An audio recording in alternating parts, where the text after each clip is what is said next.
It's official. A study measures the drop in ChatGPT's performance over the past few months. Apple threatens to pull iMessage and FaceTime from the UK over a privacy dispute, and are you comfortable with AI learning from South Park? These and more top tech news stories on #Trending. I'm your host, Jim Love, CIO of IT World Canada and Tech News Day in the US. What many power users have complained about has been documented in a study by researchers at Stanford University and the University of California at Berkeley.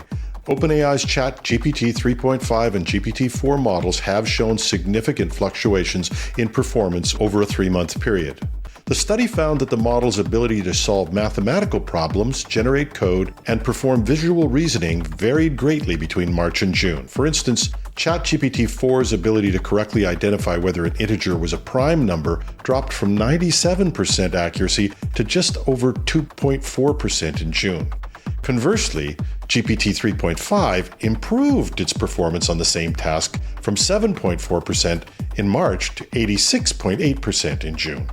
The researchers also found that the model's coding capabilities declined over the same period. The number of directly executable scripts generated by GPT-4 dropped from 52% to 10% at one point, and similarly decreased from 22% to just 2% for GPT 3.5.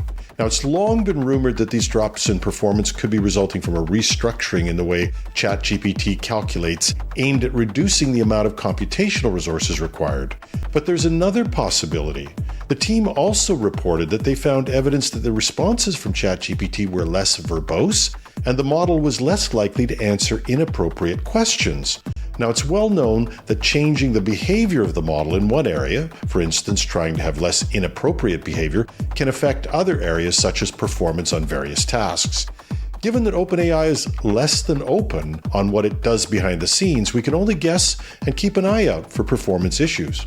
But this lack of transparency may affect the adoption of AI tools as businesses integrate it more and more into their core activities.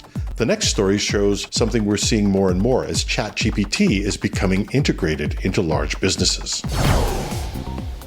Mercedes-Benz Group AG is piloting the use of ChatGPT to streamline its production processes, including quality management. The German automaker is partnering with Microsoft to test the use of the technology for tasks such as error identification and analysis in the manufacturing process. Following a successful pilot run, Mercedes-Benz plans to roll out ChatGPT in its manufacturing sites worldwide.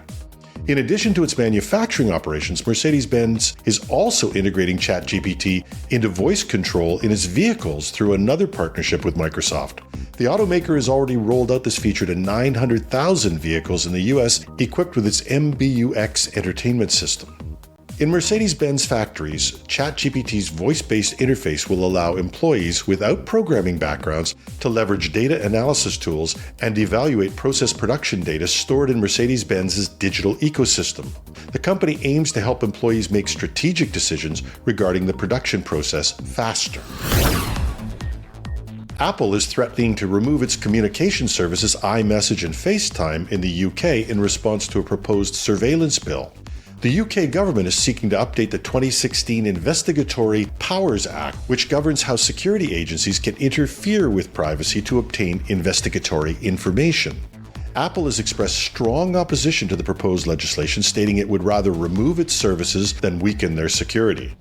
The tech giant has also voiced concerns over other provisions of the proposed legislation, such as having to inform the UK's Home Office of any new product security features before they're released, and having to comply with changes like providing a backdoor to end-to-end encryption.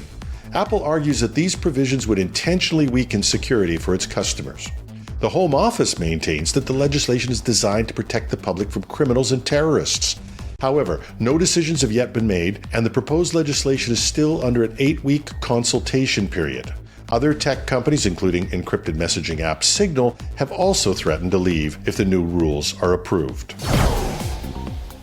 YouTube, Google's video streaming platform, has increased the prices of its monthly and annual premium plans in the United States by $2 to $13.99 per month and up $20 on its annual plan to $139.99. This is the first time the company has raised prices since the subscription service was launched in 2018. The price hike comes as YouTube continues to add more features and exclusive content to its premium service, which offers ad-free viewing, background play, and access to YouTube Music Premium. The price increase is expected to affect both new and existing subscribers, although existing subscribers who signed up more than 5 years ago will apparently get an additional 3 months before the new price kicks in. Although this is a relatively minor charge and the first increase since the service was launched in 2018, it does point out one of the issues with subscriptions for software versus simple purchase. Once these subscriptions become part of our habits, it's relatively easy for a company to increase prices. In a recent meeting of CIOs that I attended, a number of those present were complaining that their software costs were increasing between 7 and 35% for software as a service and cloud offerings. We saw an example yesterday as well where Microsoft announced price hikes for the new AI-driven features in its software. While an individual with a slight increase on a subscription may only take a minor hit, across hundreds and even thousands of users, even small increases can have an impact. And in the "this time you've gone too far" category, Fable Studio, the creators of Showrunner AI, have showcased their program's ability to generate short episodes of South Park from a single prompt. This technology could potentially allow fans to bring their own ideas to life, but it also raises questions about the role of original creators in their franchises. Showrunner AI was demonstrated by creating a South Park episode about an AI wanting to take control of the show from its creators, Trey Parker and Matt Stone. The creators of South Park have no affiliation with Showrunner AI and did not endorse the use. Fable Studios clarified that their South Park imitations were strictly to demonstrate their product's capabilities, and Showrunner AI won't be generating South Park episodes. But the launch of Showrunner AI comes amid the Hollywood writers and actors strike, partly due to concerns about AI engines generating new content from their work. Edward Sachi, who runs the creative studio behind Showrunner AI, sides with the creators and believes that now is the time for them to set limits on what the technology can do. But we have an even bigger issue. Do we really want an AI learning from South Park? Any Kennys out there afraid to go near their computer? Just asking. And that's the top tech news stories for today. Hashtag Trending goes to air 5 days a week with a special weekend interview episode called Hashtag Trending, the Weekend Edition. You can follow us on Google, Apple, Spotify, or wherever you get your podcasts. We're also on YouTube 5 days a week with a video newscast, only there we're called Tech News Day. If you want to catch up on news stories more quickly, you can read these and more stories at technewsday.com and at itworldcanada.com on the homepage. We love your comments, even you, Kenny. You can find me on LinkedIn, Twitter, or on our Mastodon site where I'm at @TheRealJimLove at technews.social and even on Threads, but I don't check it that often. So if you want a quick reply, go to the article at itworldcanada.com/podcasts. You'll find the text edition there with some additional links and references. And if you're a regular listener, you know the story. Click on the X if you didn't like the stories or the check mark if you did. And please tell us what you think. I'm your host, Jim Love. Have a fabulous Friday.